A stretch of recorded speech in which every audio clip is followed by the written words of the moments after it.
Moi je suis Denis Rouleau, donc je suis agriculteur là sur la Pouèze en Maine-et-Loire depuis 11 ans avec Eudes Gourdon, donc on est un gars qui a 2 associés.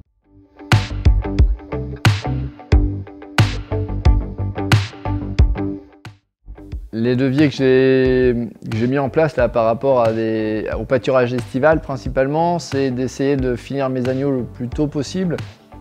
La moitié de mon troupeau agnelle entre mi-décembre et début janvier pour essayer de finir mes agneaux à l'herbe le maximum, histoire de s'affranchir de cette sécheresse estivale.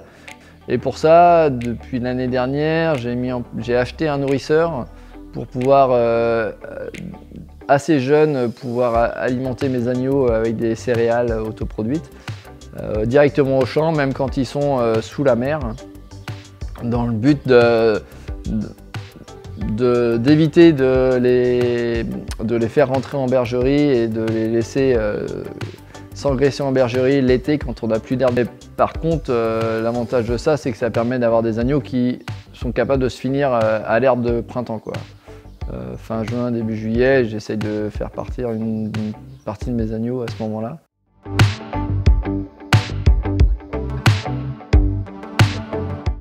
Effectivement, la gestion même de la prairie avec des rotations, essayer de faire tourner les animaux assez rapidement sur les prairies, ça c'est un autre levier pour adapter le chargement à la quantité d'herbe dans les champs, la taille du paddock avec du fil électrique, des clôtures mobiles.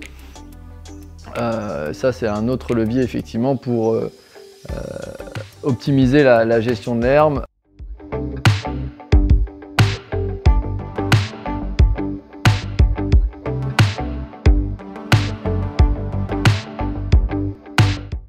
J'utilise de plus en plus deux techniques pour suivre la croissance des animaux.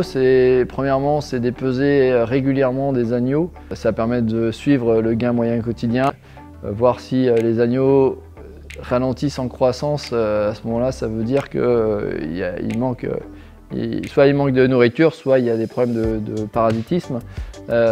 Et pour suivre le parasitisme, ça va être aussi des coprologies régulièrement. J'essaie d'en faire une fois tous les mois sur l'ensemble de mes lots d'animaux. Et j'ai aussi parlé des plantes à tanins, donc ça qui apporte une amélioration au niveau de la résistance au parasitisme des animaux, quoi. Sur la ferme, on a aussi mis en place de l'agroforesterie. On a planté 400 arbres là, sur 8 hectares. C'est un bon levier aussi pour la résilience par rapport à des changements climatiques, parce que ça va faire de l'ombre à nos animaux pour qu'ils puissent continuer à pâturer même quand il fait 35 à 40 degrés comme on vient d'avoir. On peut couper les branches de certains arbres qui repartiront en tétard et ce qui permet d'apporter un complément alimentaire en verre l'été.